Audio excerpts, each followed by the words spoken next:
Estamos a ouvir o canto do rouxinol grande dos caniços, uma ave estival que nos visita na primavera e no verão para se reproduzir.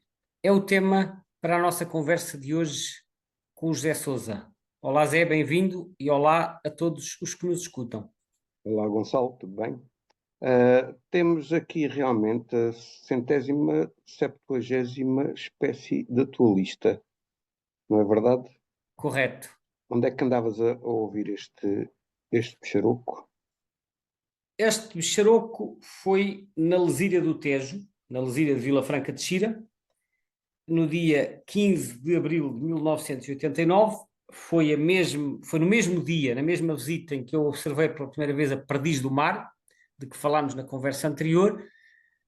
Eu, como já tive a oportunidade de referir, nessa altura, em 1989, a Lesíria não tinha portões, portanto era um caminho de acesso livre, não havia arrozais, que só apareceram a partir da década de 90, e portanto, eu não era uma zona muito conhecida para ver aves, era sobretudo culturas de sequeiro, e eu na altura não tinha carro, então fui de comboio até Vila Franca com a bicicleta e depois fui a pedalar por ali fora, atravessando a Lesíria. A Lesíria, como se sabe, é cruzada por vários canais, que são canais de irrigação, e esses canais, muitos deles estão repletos de manchas de caniço, que formam então pequenos caniçais. E uma visita feita em meados de abril, é fácil ouvir este som que nós ouvimos no início desta conversa, que é o canto rouco e com notas repetidas do rouxinol grande dos caniços. Este rouxinol, apesar do seu nome, não tem nada a ver com o rouxinol comum. Eu julgo, tenho uma teoria sobre isto. Eu acho que ele se chama rouxinol, deve ser um nome de origem popular, pelo facto de poder ser ouvido a cantar de dia e de noite, como o verdadeiro rouxinol, o rouxinol comum. Portanto, isto é uma teoria minha que eu nunca comprovei, mas é a associação que eu sempre fiz, porque esta ave é mais aparentada às felosas do que provavelmente ao verdadeiro rouxinol. Gonçalo, uma questão. O nome em inglês desta espécie é warbler, não é? Como muitas vezes. Qual esta, antes de discutirmos a espécie propriamente dita, este nome warbler, se tivesses que o traduzir, traduzias como? Bom, a melhor tradução para o warbler é flosa.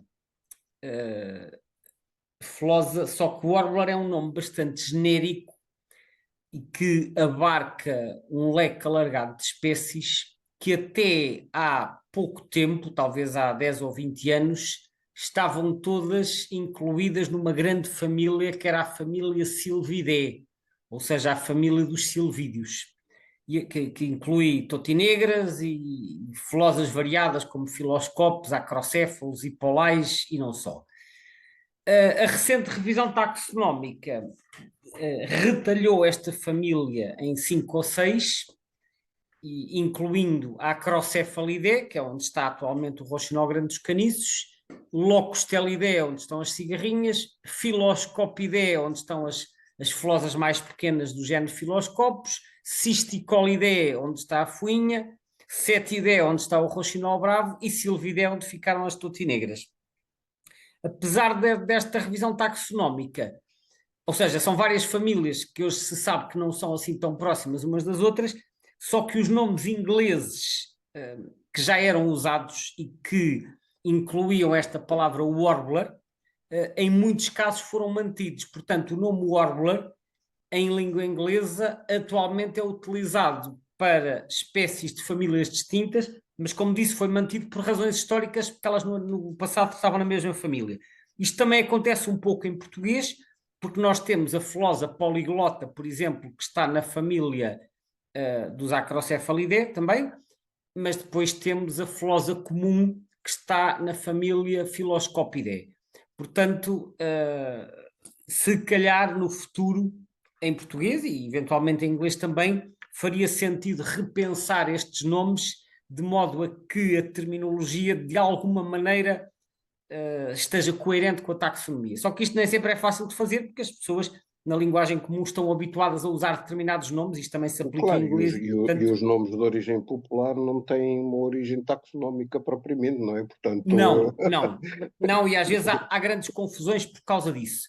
Portanto, as atualizações de nomes comuns, quer dizer, as de nomes científicos são feitas pelas entidades taxonómicas e são publicadas em sites e revistas da especialidade. Os nomes comuns é mais difícil mexer porque tudo o que tem a ver com o nosso idioma é algo que mexe connosco e, portanto, naturalmente as pessoas têm alguma resistência a este tipo de mudanças. Não estou a dizer que isto não deva ser feito, eu acho que deve ser feito, mas tem que ser feito, como às vezes se diz, com pinças, não é? Tem que ser feito com algum jeitinho e com alguma sensibilidade para, para de alguma forma as pessoas conseguirem acompanhar estas alterações e conseguirem entendê-las. Portanto, voltando um bocadinho atrás, o Warbler eu traduziria por Flosa, é a tradução mais direta, mas com esta ressalva que o termo hoje em dia se no aplica a sentido aves de mais lato. famílias muito distintas, sim. Uhum. Dentro desse conceito alargado de Flosa, então esta é capaz de ser a nossa espécie maior. É a maior das que ocorre em Portugal e certamente uma das maiores do mundo, deste grupo.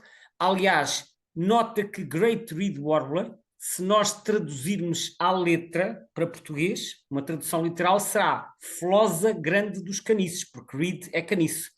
Portanto, Flosa Grande dos Caniços seria a tradução apropriada, e se calhar é um nome que faria sentido adotar no futuro. O nome Rouxinol Grande dos Caniços é mantido, como disse, talvez por razões históricas, porque não há de facto na taxonomia desta espécie, nem houve no passado qualquer, enfim, qualquer relação com o verdadeiro rouxinol. Por isso, penso que provavelmente será por razões históricas. Posso dizer que no caso, portanto, olhando para o passado, para a bibliografia do passado e pegando, por exemplo, num livro que eu já tenho referido várias vezes em conversas anteriores, que é o Catálogo Sistemático e Analítico das Aves de Portugal, da autoria do Rei Júnior, ele chamava a esta espécie rouxinol dos paúis, embora também tivesse outros nomes como rouxinol das canísias, rouxinol das caniças e também chinchafões e pinta-roró. Este pinta-roró parece-me ser uma onomatopeia porque isto de alguma forma emula aquela sequência de sons arranhados que nós ouvimos na gravação. Mas, portanto, Realmente. Rouxinol dos Paúis, o que sugere que já no tempo do Rei Júnior era utilizado o nome Rouxinol para esta ave. E como disse, talvez pelo facto de ser uma espécie que canta de noite. Depois, uma das coisas em termos de habitat, é realmente ele está associado a caniços, mas pelo que eu percebi, ele tem uma associação muito próxima com uma espécie que é o Phragmites australis, ou Phragmites australis, não sei como é que se dirá o nome desta espécie, mais do que nas outras espécies de caniços. Bom, o Phragmites australis, eu às vezes também já vi o nome Phragmites communis, mas nunca percebi se houve aqui uma reorganização taxonómica, uma reclassificação. Portanto, eu já vi os dois nomes, não tenho a certeza se são o mesmo ou não. Penso que o que nós temos cá, de facto, é o Phragmites australis. Ora, para explicar já agora em detalhe que tipo de planta é esta, é uma planta herbácea, mas que cresce dentro d'água. Portanto, é aquilo que nós normalmente designamos por vegetação emergente. São plantas cujas raízes estão dentro d'água, estão submersas, e que depois ela cresce dentro d'água e uma parte da planta fica fora d'água. É uma planta que tem um caule, parece uma cana. Na verdade, isto assemelha-se a uma cana como aquelas canas que nós vemos às vezes à beira dos caminhos, Sim, que elas mas é também muito fazem, mais fininho. também se propagam com rizomas como as outras. Sim, mas é muito mais fininho, por isso é que se chama caniço. Caniço um diminutivo de cana. E, portanto, as extensões grandes de caniço, as extensões grandes desta planta, formam formações bastante densas e que podem ter às vezes centenas de metros, e é isto que se chama caniçais. Ora, os roxinóis grandes dos caniços, eles constroem os seus ninhos nos caniçais, mas são ninhos bastante curiosos porque são ninhos em forma de taça, mas que não estão por baixo não têm nenhum, não estão apoiados em nenhum sítio, eles estão apoiados lateralmente, estão amarrados, vamos dizer assim, estão amarrados, por exemplo, a 4 caniços. Imagina, 4 caniços uns ao lado dos outros, assim formando um quadrado, e o ninho está amarrado a cada um deles, suspenso sobre a água. Portanto, é um ninho suspenso. Não há muitas aves que façam assim ninhos suspensos, há algumas, mas não muitas. É tipo tecido, com coisas Sim, com entrelaçadas, como os entrelaçados, tecelões. só que em vez de estar, por exemplo, construído sobre uma bifurcação de um ramo da árvore, como acontece com muitas espécies de aves terrestres, neste caso ele está suspenso e amarrado lateralmente aos caniços e é construído, sei lá, 1 ou 2 metros acima da água. Portanto, ele está suspenso sobre a água, o que é uma grande vantagem, porque está a salvo dos predadores terrestres, como sejam, sei lá, cobras ou mamíferos, etc.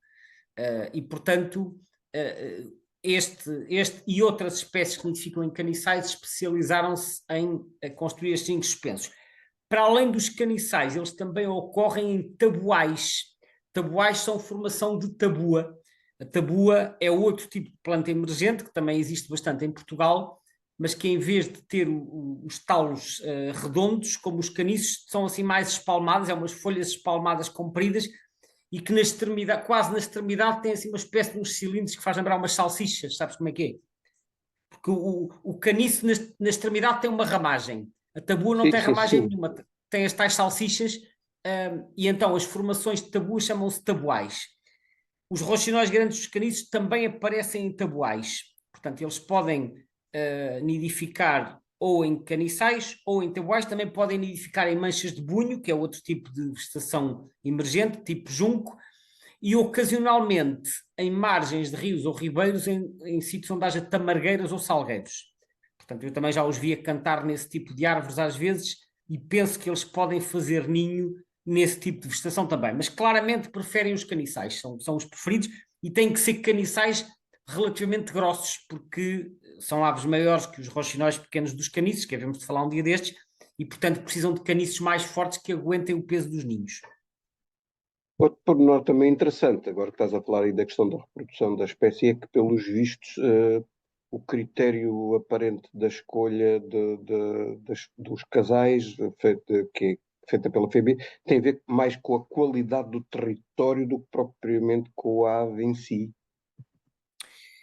Essa parte eu não tinha lido, mas faz sentido porque, repara, quando uma ave escolhe um território para se reproduzir, uma das características essenciais para a reprodução ser feita com sucesso, para além obviamente, de haver um sítio com as características adequadas para construir um ninho, é necessário que haja alimento disponível em quantidade suficiente, não só para os pais, mas também para dar às crias. Portanto, um território de reprodução, quando uma ave escolhe um sítio para se reproduzir, os critérios são mais exigentes do que quando escolhe, por exemplo, uma zona para passar o inverno. Porque a zona para passar o inverno, se às tantas deixar de ter comida, ela pode ir para o outro lado e há muitas aves que são móveis durante o inverno.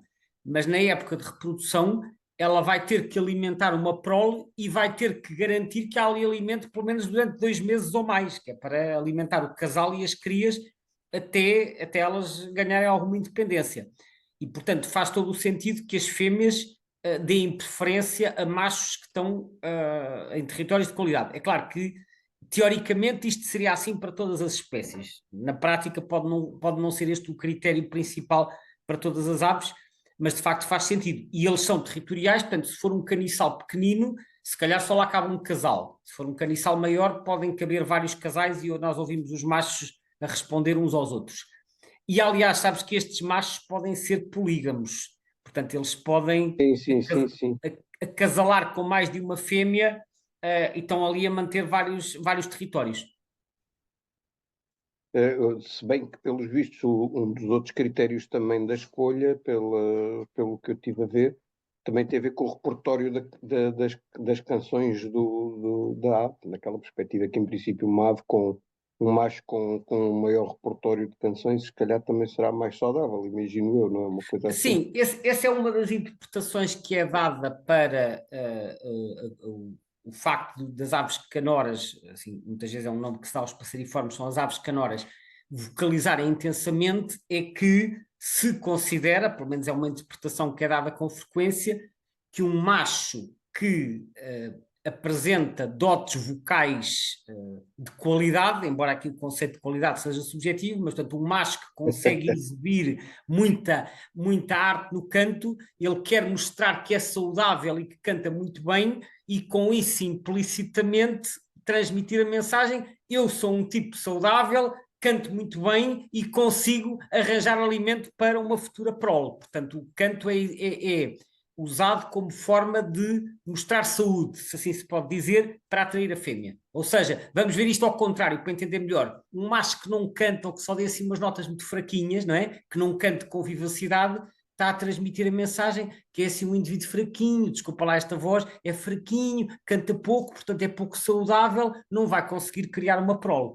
Portanto, eu agora fiz aqui uma voz mais débil de propósito, só para mostrar este contraste. Portanto, os machos vão cantando ao desafio para mostrarem a sua saúde, e em que o canto, em muitas espécies, acaba por ser entendido como um indicador de saúde. Se a pessoa está a falar, e até nós, quando estamos a falar, quer dizer, o nosso tom de voz, seja a falar, a cantar ou de outra forma a comunicar, também é um indicador da nossa saúde, a forma como nós falamos. E, portanto, esta é uma interpretação. Aliás, quando já ouviste a expressão do dawn chorus, aquele coro da madrugada, não é? Que Sim, se sim. ouve muito na primavera. Muitas aves, agora durante os meses de abril e maio, no período de reprodução, começam a cantar logo aos primeiros alvores, antes mesmo de se irem alimentar, que é para mostrarem que são tão saudáveis que conseguem começar logo a cantar e a defender o território mesmo antes de irem comer. Isto é uma interpretação que eu vi em alguns artigos, portanto, não estou a dizer que seja a única interpretação, mas é uma interpretação possível. Portanto, o canto, efetivamente, em muitas espécies, é um critério de aferição da qualidade do indivíduo como potencial parceiro reprodutor. É o que isto quer dizer. E quando acaba o período de reprodução, para onde é que vão? O rouxinol grande dos caniços é uma ave migradora. É uma ave insetívora e, como acontece com a maioria dos nossos insetívoros, quando chega ao final do verão, deixa de ter alimento disponível, porque eles alimentam-se essencialmente de invertebrados, né? Insetos capturados à superfície da água. Os insetos, a partir do final do verão, escasseiam, então o que é que eles fazem? Vão-se embora e vão invernar na África subsaariana, que é o que acontece com a maioria das nossas aves estivais. Quase todas as nossas aves estivais são migradores transsaarianos. Nem todos, mas quase todos. E então eles vão invernar ao longo de uma vasta área que se estende desde o Senegal até ao Quénia, passando então pela Nigéria, pelos Camarões e depois descendo até Angola, Moçambique e África do Sul. E é onde eles passam o inverno. E é engraçado porque uma vez, há muitos anos mesmo, em 1998, eu fiz uma viagem à Tanzânia, que é um país que fica ali entre o Quénia e Moçambique, na África Oriental, e numa dada ocasião, foi uma viagem para ver aves mesmo, e numa dada ocasião eu estava lá ao pé de um lago no Vale do Rift, e esse lago tinha um grande caniçal ao pé, e eu estava ao pé desse caniçal, e quando chego lá, estava lá um roxinol grande dos caniços a cantar animadamente. Mas a cantar assim não se calava, como às vezes nós ouvimos cá na primavera. Isto foi do início de janeiro, ou meados de janeiro, e então eu, nessa ocasião, fiquei a saber que esta espécie também canta nas suas áreas de invernada, neste caso na Tanzânia. Nem todas as aves o fazem, mas há algumas que vão para a África e continuam a cantar por lá, talvez estejam a treinar, digamos assim, para quando regressarem à Europa, porque eles não nidificam em África, eles são totalmente migradores. A propósito dessas migrações para a África, eu li uma coisa que achei curioso, que, pelos vistos, alguns nos anos 2017, 2019, dizem aqui que instalaram uns mini data loggers em algumas aves destas, para tentar perceber como é que são os padrões migratórios, e pelos vistos, acho que neste momento o registro de maior altitude atingido por um passeriforme durante estes voos migratórios, que são 6.267 metros, em 2023, pertence a esta espécie. A maior altitude registada num passariforme. Sim. Em que zona? Eles não disseram? Eles não disse, eles dizem over the Sahara Desert, portanto, alguns, não Ok. se sabe exatamente onde, não é? É muito Não deixa interessante. de ser impressionante. É impressionante. Eu penso que as migrações dos passariformes, nomeadamente no que se refere a esses detalhes, ainda estão muito mal estudadas, precisamente por serem aves de dimensão muito reduzida e de ainda não haver tecnologia para permitir equipar os passariformes com estes aparelhos. O roxinol grande dos caniços, como já é um bocadinho maior, assim do tamanho do, enfim, quase de um pequeno tordo, se calhar já tem tamanho para suportar um data logger. Eu penso que mais uns anitos e nós chegaremos à situação de podermos pôr loggers em papa-moscas e em flosas musicais e nestas aves mais pequenas, ainda não chegamos lá, mas tudo se encaminha nesse sentido. Portanto, eu penso que os próximos anos também nos irão trazer Sim, é possível que sim, claro. novidades muito interessantes. Agora, A teoria especulando. para este voo em altitude é que, em princípio, por um lado, reduz o risco de predação, mas também reduz o risco de hipertermia, não é? Cá em baixo está um calor desgraçado e eles estão a voar ativamente, não é? Portanto, é uma maneira de se manterem frescos e de evitar desidratação. E um último argumento que dizem é que também fica-se com uma vista mais distante, não é? No horizonte mais distante.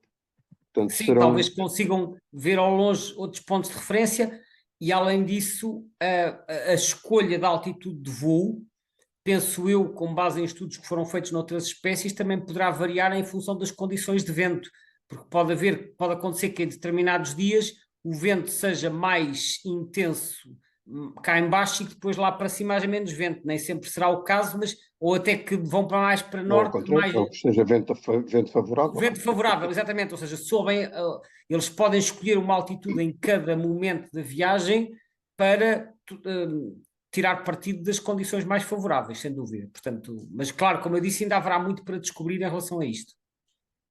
Sem dúvida. Vamos aproveitar que os últimos minutos, fala-nos lá aqui, explica-nos lá que é um tema que eu sei que tu gostas da questão do nome, este Acrocéfalos arundinaceus, o que é que isto significa? Pois, este é um nome bastante complicado. Ahm, Ambos são complicados, porque esta ave, de facto, tem um nome científico bastante difícil de pronunciar, leva algum tempo a aprender. Acrocéfalos arundinaceus. Então, acrocéfalos tem origem no grego, é uma palavra. Este ainda é o nome original, dado que é um Não, dominio? não, o nome original era, surpreende-te, Turdos arundinaceus, e é do Linneu, 1758. Portanto, dada a dimensão, o Linneu decidiu classificar esta ave no género Turdos. Ele achou que era mais próximo dos tordos e dos melros. Portanto, depois, muito mais tarde, é que é criado o género Acrocéfalos para agregar esta e outras aves destes grupos. Penso que, pelo que eu vejo aqui rapidamente no Birds of the World, terá sido criado em 1811, o género Acrocéfalos. Ora, Acrocéfalos vem do grego, é uma palavra composta de acros e céfalos. Céfalos ou céfalos, como já sabemos, é cabeça, que aparece numa série de outros nomes. Acros significa ponta ou crista, e portanto significa, enfim, isto é um bocado de interpretação livre, mas significa talvez cabeça pontiaguda. Mas a descrição que vem aqui no dicionário do Birds of the World diz que isto pode ser uma interpretação errónea. Portanto, é uma interpretação possível ser a cabeça assim um bocadinho pontiagudo. Mas é o que isto significa. Acros, que é pontiagudo ou ponta, e céfalos, que é cabeça. O arundinaceus é um termo que vem do latim e que significa como um caniço e deriva de arundo, que é caniço. Portanto, arundinaceus, numa tradução assim um bocadinho mais livre, significa que se refere aos caniços, ou referente aos caniços, ou como os caniços. Portanto, se quisermos, o nome original do Linneu seria Turdos arundinaceus, que é o tordo dos caniços, ou o tordo que frequenta os caniços, ou que gosta dos caniços. Isto numa tradução não é uma tradução literal, porque é difícil de encontrar a melhor tradução para isto, mas a relação e o significado destes termos é este. Gonçalo, acho que hoje vamos ficar por aqui. não vamos discutir a questão do Estatuto de Conservação, mas pronto, ele está como list concern. Não, fica aqui a curiosidade que em Espanha aparece como quase ameaçado. Portanto, alguma coisa se passa, mas deixamos isso como trabalho de casa para quem nos ouviu agora. Exato. Podem encontrar mais informação na lista vermelha das aves e também no site do EBBA2.info, que é o site, o European Breeding Bird Atlas, o segundo Atlas europeu.